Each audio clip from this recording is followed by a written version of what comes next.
Continuing Jessie W. Weston's From Ritual to Romance. Chapter 2 is The Task of the Hero.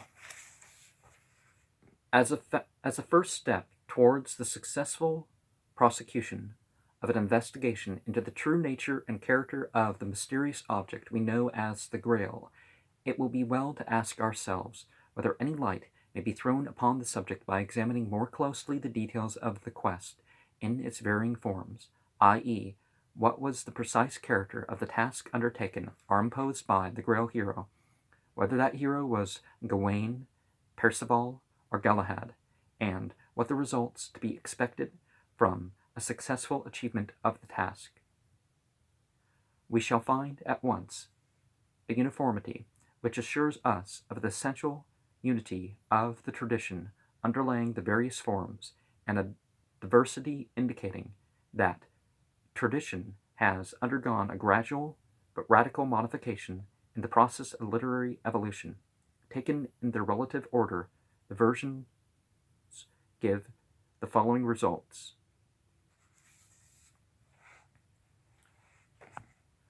Gawain,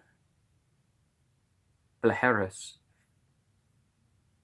Here the hero sets out on his journey with no clear idea of the task before him. He is taking the place of a knight mysteriously slain in his company, but whither he rides and why, he does not know, only that the business is important and pressing.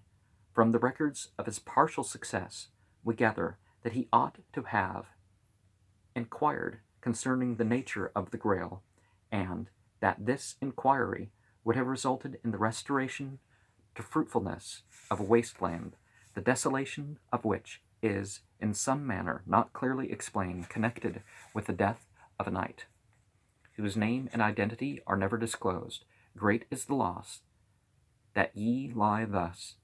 'Tis even the destruction of kingdoms. God grant that ye be avenged, so that the folk be once more joyful, and the land repeopled, which by ye and this sword are wasted and made void. The fact that Gawain does ask concerning the lance assures the partial restoration of the land. I would draw attention to the special terms in which this is described, for so soon as Sir Gawain asked of the lance, the waters flowed again through their channel, and all the woods were turned to verdure. De Ukron. Here the question is more general in character. It affects the marvels beheld, not the Grail alone, but now the quester is prepared and knows what is expected of him. The result is to break the spell, which retains the Grail Knight in a semblance of life, and we learn by implication that the land is restored to fruitfulness. Yet, had the land been waste, but by his coming had folk and land alike been delivered. Thus, in the earliest preserved the Gawain form, the effect upon the land appears to be the primary result of the quest. Percival. The Percival versions, which form the bulk of the existing Grail texts, differ considerably from the one from the other, alike in the task to be achieved, and the effects resulting from the hero's success or failure. The distinctive features of the Percival version is the insistence upon the sickness and disability of the ruler of the land, the Fisher King, regarded first as the direct cause of the wasting of the land. It gradually assumes overwhelming importance. The task of the quester becomes that of healing the king.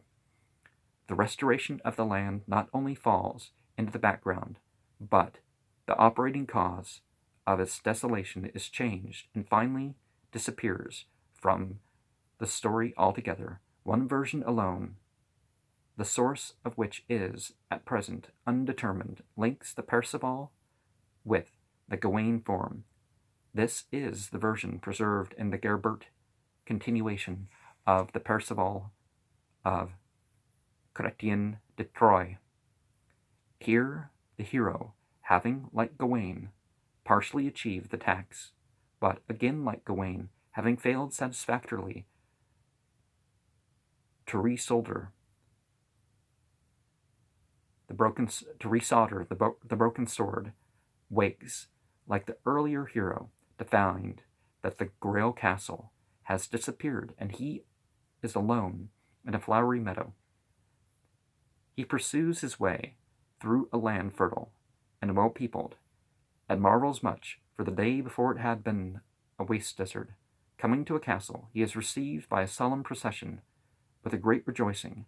Through him the folk have regained the land and goods which they had lost. The mistress of the castle is more explicit. Perceval had asked concerning the Grail. All this was done by what he said.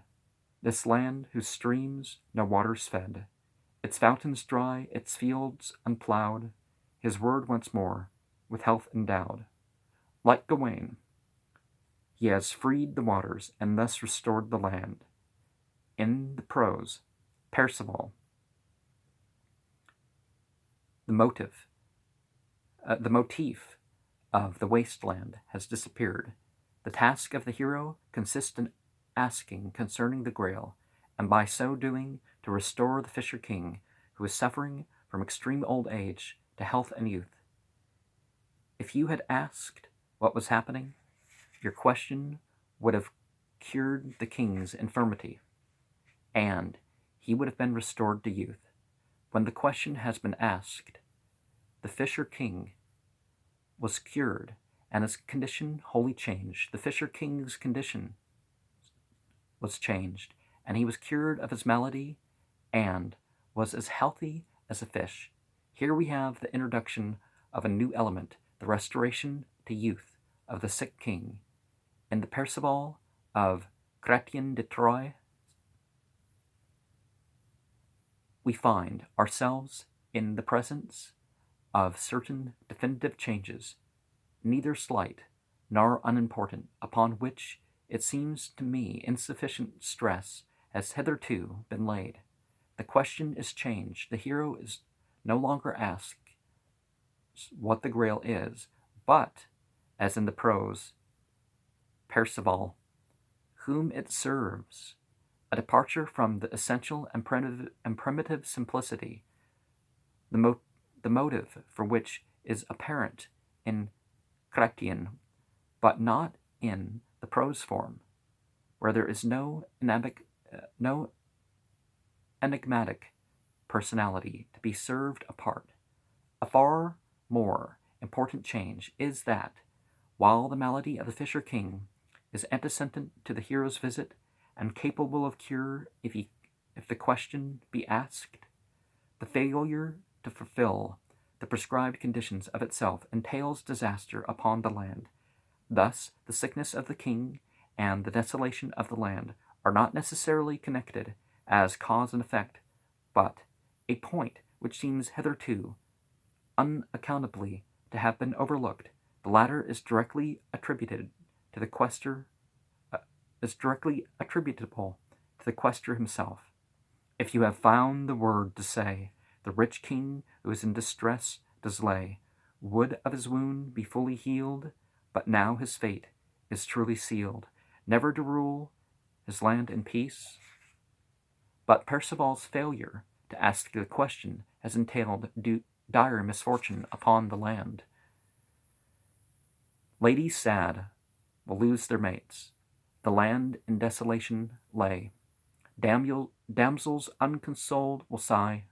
Widows and orphans mournful all, and many a night in death will fall. The idea that misfortunes of the land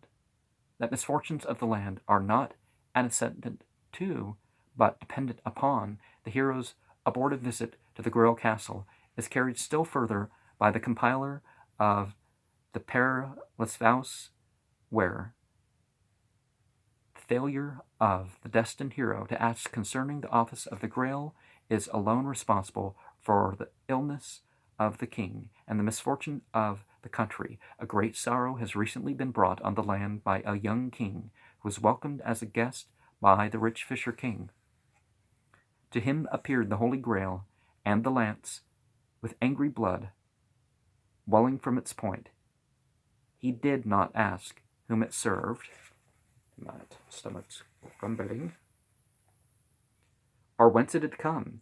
And because he did not ask this, all the lands are stirred up to war, and no knight meets another in the forest without striking him down and killing him if he can.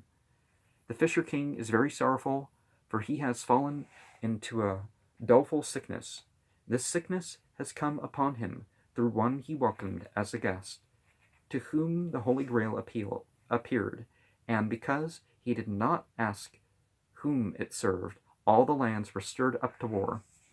I have fallen into languishment from the hour when the knight of whom you have heard tell was harbored as a guest hero, because of one word that he delayed to speak. The languishment came upon me, and we see that certain